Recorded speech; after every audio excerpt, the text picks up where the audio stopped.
కర్నూలు జిల్లా కోడుమూరు నియోజకవర్గంలో వైఎస్ఆర్సీపీ ఎన్నికల ప్రచారం దూసుకెళ్తుంది.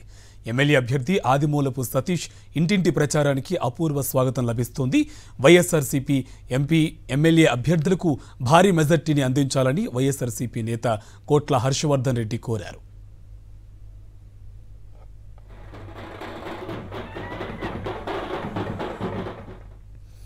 సంక్షేమ సారథిగా ముఖ్యమంత్రి వైఎస్ జగన్ ప్రజల గుండెల్లో నిలిచిపోయారంటున్న ఎమ్మెల్యే అభ్యర్థి ఆదిమూలపు సతీష్ వైఎస్ఆర్సీపీ నేత కోట్ల హర్షవర్ధన్ రెడ్డితో మా correspondent Madhusudan face to face.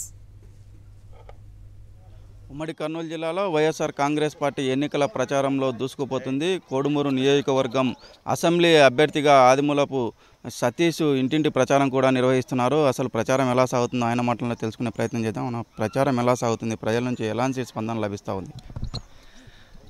ప్రజల నుంచి అపూర్వ స్పందన అనే పదం కంటే ప్రజల గుండెల్లోంచి జగన్మోహన్ రెడ్డి బయటకు వస్తున్నారు. ఎక్కడ చూసినా ప్రతి గడపలో జగన్ జగన్ జగనే కనిపిస్తున్నారు.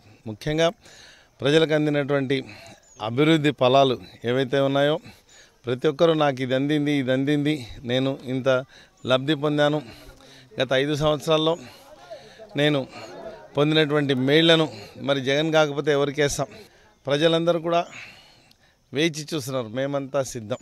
ఇప్పుడు 13వ తేదీ వస్తుంది, ఎప్పుడప్పుడు జగన్ కోటేయాలన్న ఆలోచనే తప్ప వేరే ఆలోచన ఎక్కడా కనపడలేదు. ప్రధానంగా చెప్పండి, విలేజ్ క్లినిక్లు ఏర్పాటు చేశారు, దాని ఫలితాలు ఏ విధంగా ఉన్నాయి, ప్రజలు ఏమని చెప్తా ఉన్నారు? మీరందరూ గమనిస్తే పాత టర్మ్లో చంద్రబాబు నాయుడు హయాంలో రైతుల ఆత్మహత్యలను వినే ఉంటారు.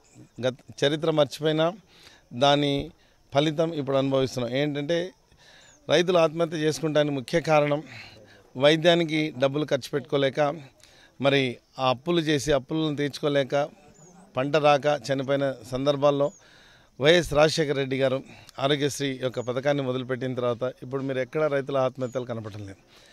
దీని తర్వాత మా జగన్మోహన్ రెడ్డి గారు ఇంకొక ముందు అడుగేసి వారి యొక్క ఆరోగ్యాన్ని పరీక్షించడానికి వారికి ఖర్చులు జరగకుండా క్యాష్లెస్ వైద్యం అందాలంటే మరి 3500 పైచిలకు వ్యాధులను ఆరోగ్యశ్రీలో చేర్పించడం. పాదయాత్ర ఎప్పుడైతే జగన్మోహన్ రెడ్డి గారు చేశారు, రైతులకు కావాల్సింది ఏముంది, వాళ్ళ పరిస్థితులు పంటలు పండకుండా ఏ రకంగా ఇబ్బంది పడినప్పుడు మనం ఏం చేయాలని ఆ కుటుంబాలను ఆదుకోవడానికి ఆ పిల్లలకు ఆ స్కూల్స్ డెవలప్ చేసి ఇక్కడనే స్కూల్లో ఆ రైతు కుటుంబాలు గ్రామాలు వదిలిపెట్టిపోకుండా పట్టణాలకు పోకుండా అక్కడ చూసుకుంటూ, అదేవిధంగా వాళ్ళకు వైద్యం కూడా గ్రామాల్లోనే హెల్త్ క్లినిక్స్ ఏర్పాటు చేస్తూ రైతులకు అందుబాటులో ఉండే విధంగా రైతు భరోసా కేంద్రాలను కూడా ప్రతి గ్రామంలో ఏదైతే సచివాలయము హెల్త్ క్లినిక్తో పాటు దీన్ని కూడా ఒక ముఖ్యమైన కార్యక్రమంగా భావించి రైతు భరోసా కేంద్రం ఏర్పాటు చేయడం జరిగింది. ఆ రైతు భరోసా కేంద్రాల్లో కూడా ఊకేదైనా మొక్కుబడిగా చేయకుండా అక్కడ దానికి సంబంధించి విలేజ్ అగ్రికల్చర్ అసిస్టెంట్స్ వాళ్ళని పెట్టి విఏల్ని పెట్టి వాళ్ళ ద్వారా రైతులకు కావాల్సినటువంటి ఏవైతే ఇన్పుట్స్ కావాలనో వాళ్ళకి కావాల్సినటువంటి సూచనలు సలహాలు, అదేవిధంగా అక్కడ ఇన్పుట్ సబ్సిడీ అయితేనేమి, అదేవిధంగా క్రాప్ ఇన్సూరెన్స్లు అయితేనేమి గడిచిన 4 సంవత్సరాలుగా కొన్ని కుటుంబాలకు అంటే పెద్ద రైతులు నిజంగా నష్టపోయిన రైతులకు లక్షల్లో కూడా పడ్డాయి. రాష్ట్ర వ్యాప్తంగా వై నాట్ 175 అని చెప్పేసి ముఖ్యమంత్రి చెప్తా ఉన్నారు, దీన్ని ఎలా చూడాలి?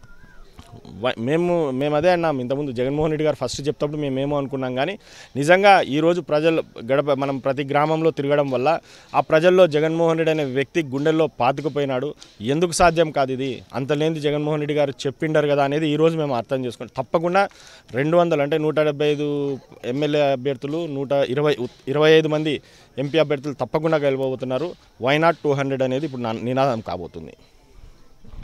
ఏదైతే ముఖ్యమంత్రి జగన్మోహన్ రెడ్డి అమలు చేస్తున్న సంక్షేమ అభివృద్ధి ఫలాలే తిరిగి మళ్ళీ గెలిపిస్తాయని చెప్పేసి చెప్తున్న పరిస్థితి. వీడియో జర్నలిస్ట్ అమరేందర్తో మధు, సాక్షి టీవీ, కోడుమూరు.